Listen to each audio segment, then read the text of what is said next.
Assalamualaikum warahmatullahi taala wabarakatuh. Salam sejahtera buat kita semua. Bapak-bapak, ibu-ibu, saudara-saudara, dan teman-teman yang saya cintai dan saya hormati.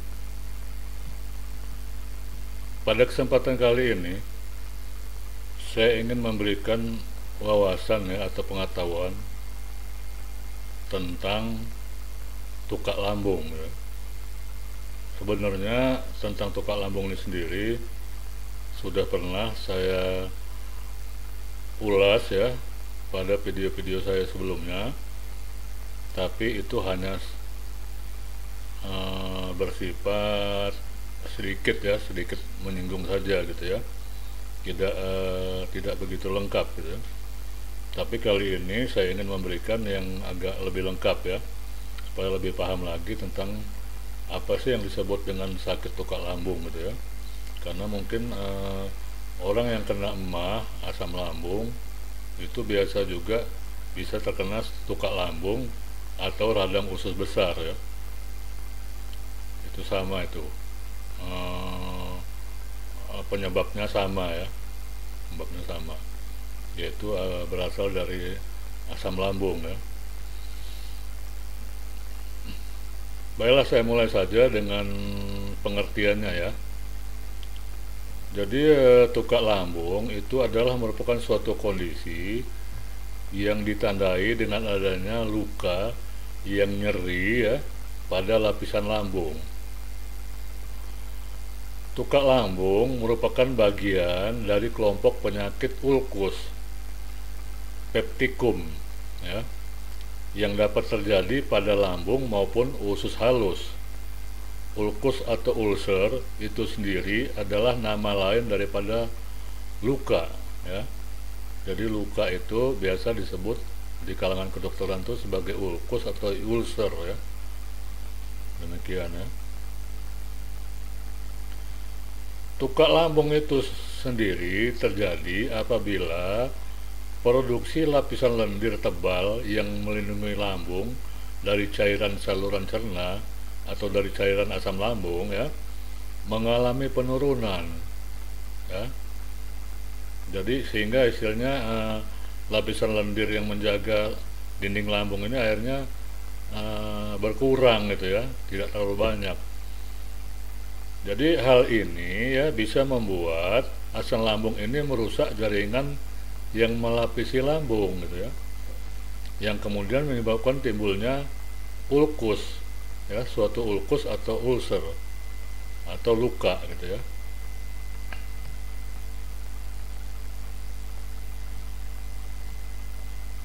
Kemudian yang perlu saya jelaskan di sini adalah penyebab tukak lambung ya. Jadi penyebab tukak lambung itu dapat terjadi oleh beberapa hal ya. Antara lain ya, itu karena adanya infeksi bakteri Helicobacter pylori atau biasa disingkat H. pylori ya. Kemudian penggunaan obat antiinflamasi non steroid ya, atau biasa disingkat dengan istilah saya sepel aja ya. Biasa disebut dengan OAINS ya, dalam jangka panjang ya. Jadi kalau kita menggunakan obat anti inflamasi dalam jangka panjang, maka bisa terjadi tukak lambung gitu ya. Yang dimaksud obat anti inflamasi non steroid itu misalnya ibuprofen atau aspirin. Nah, kedua obat ini biasa digunakan untuk mengurangi peradangan atau menghilangkan rasa nyeri ya. Jadi kalau kita sering minum obat itu ya dalam jangka panjang, obat aspirin atau ibuprofen tadi, maka itu bisa menyebabkan terjadinya tukak lambung gitu ya, atau luka pada lambung ya. Tukak lambung itu sendiri ya dapat menyebabkan timbulnya serangkaian gejala ya. dengan derajat keparahan yang bergantung dari derajat keparahan ulkus atau luka yang timbul. Jadi semakin tinggi, semakin besar lukanya ya, maka semakin parah gitulah, semakin parah tukak lambungnya gitu ya. Salah satu gejala tukak lambung ya yang paling sering diamati adalah rasa seperti terbakar atau nyeri pada bagian tengah abdomen ya. Abdomen itu antara maksudnya di antara dada dan pusar ya. Dada dan pusar. Umumnya ya nyeri akan semakin berat saat lambung tidak berisi ya atau kosong, dan dapat berlangsung dari beberapa menit hingga beberapa jam. Jadi makanya ya kita tidak boleh perut kosong. Kalau perut kosong maka penyakit itu akan datang, sensasi itu akan datang gitu ya.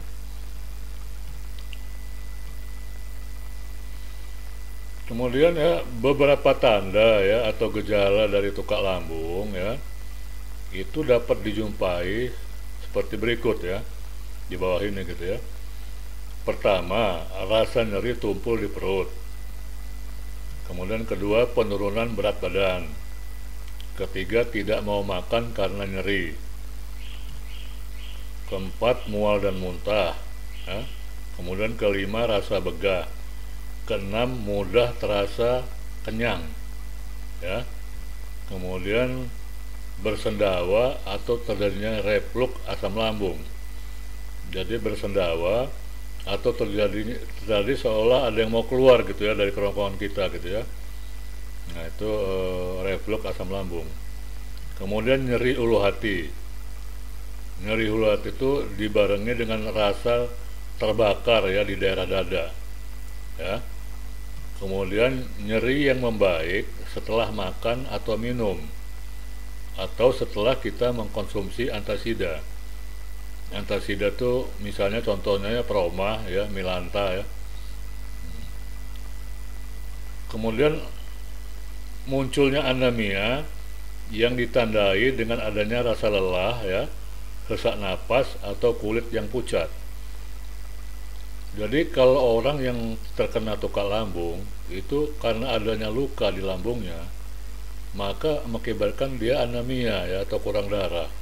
Ya, kurang darah itu ditandai dengan rasa lelah, sesak napas, serta kulit yang pucat ya.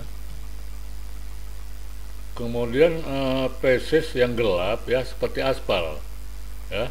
Jadi kalau fesesnya gelap seperti aspal itu berarti bahwa darah yang dari lambung itu bercampur dengan fesesnya gitu ya, sehingga fesesnya hitam warnanya gitu ya. Itu kemudian muntah ya yang keluar darah gitu ya, jadi muntah darah ya, atau air liurnya berdarah. Nah itu adalah antara lain gejala atau ciri daripada sakit tukak lambung ya. Sebenarnya sama ya, sakit tukak lambung itu istilahnya sama dengan MAH gitu ya, mirip dengan MAH, cuman tukak lambung ini dia agak lebih serius lagi ya daripada MAH gitu. Saya rasa itu aja ya yang perlu saya sampaikan mengenai tukak lambung ya. Mudah-mudahan ini bisa menambah wawasan serta bermanfaat bagi kita semua. Saya ucapkan ya, selamat bekerja, selamat beraktivitas ya. Jangan lupa berobat dan jangan lupa berdoa. Itu saja yang perlu saya sampaikan pada kali ini. Dengan ucapan ya, salam sehat dan tetap semangat. Wassalamualaikum warahmatullahi taala wabarakatuh.